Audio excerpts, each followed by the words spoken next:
പൂവെല്ലാം വാരിക്കളഞ്ഞ് തറ മെഴുകുകയാണ്. എനിക്ക് ഈ തറ മെഴുകാൻ ഭയങ്കര ഇഷ്ടമാണ് കേട്ടോ. ഇപ്പൊ പക്ഷെ അമ്മയാണ് മെഴുകുന്നത്. തറ മെഴുകി കഴിഞ്ഞ് നമ്മുടെ പതിവ് മുക്കുറ്റിയും തുളസിയും തറയുടെ നടുക്ക് വെക്കുവേ. 2 മാസം മുന്നേ നമുക്ക് നിറയെ പൂക്കളെല്ലാം ഉണ്ടായിരുന്നു. ബോൾസം അതെല്ലാം നിറച്ചുണ്ടായിരുന്നു. അതെല്ലാം ഉണ്ടായി തീർന്നു. പിന്നീട് ഉണ്ടായി വന്നിരിക്കുന്നതാണ് ഈ തൈകളെല്ലാം. അതിലെ ചെറിയ ചെറിയ പൂ വന്നു തുടങ്ങിയിട്ടേ ഉള്ളൂ.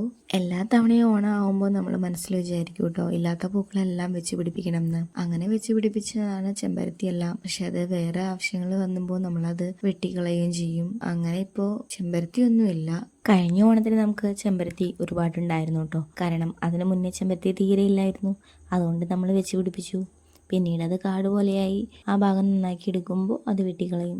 ആദ്യം ബോളസ് വെച്ചു, പിന്നെ മഞ്ഞക്കൊങ്ങണി. അത് ഇഷ്ടം പോലെ ഉണ്ട് കേട്ടോ ഇപ്പോൾ നമുക്ക്.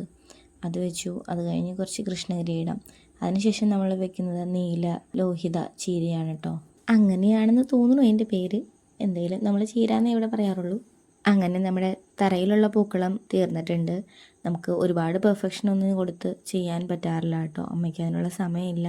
അങ്ങനെ നമ്മുടെ ഇന്നത്തെ പൂക്കളം അവിടെ ഇട്ടത് കഴിഞ്ഞു കേട്ടോ. വീടിൻ്റെ അടുത്ത് കുറച്ച് തുമ്പ നിൽക്കുന്നുണ്ടായിരുന്നു. അമ്മ അത് ആരും പറിച്ച് കൊണ്ടുവന്നതിന് മുന്നേ പറിച്ച് വീട്ടിൽ കൊണ്ടുവന്ന് വെക്കുവാണ്. മഴയുള്ളത് കൊണ്ട് അങ്ങനെ വാടിപ്പോകാൻ ചാൻസ് ഇല്ല. അതിൻ്റെ കൂടെ തന്നെ കുറച്ച് ചിരയുടെ ഇലയും കിട്ടിയിട്ടുണ്ട് കേട്ടോ. പൂക്കളം ഇട്ട് കഴിഞ്ഞു. ഇനി ചിരക്കയുടെ ഇല തോരൻ വെച്ച് കഴിക്കാം കേട്ടോ.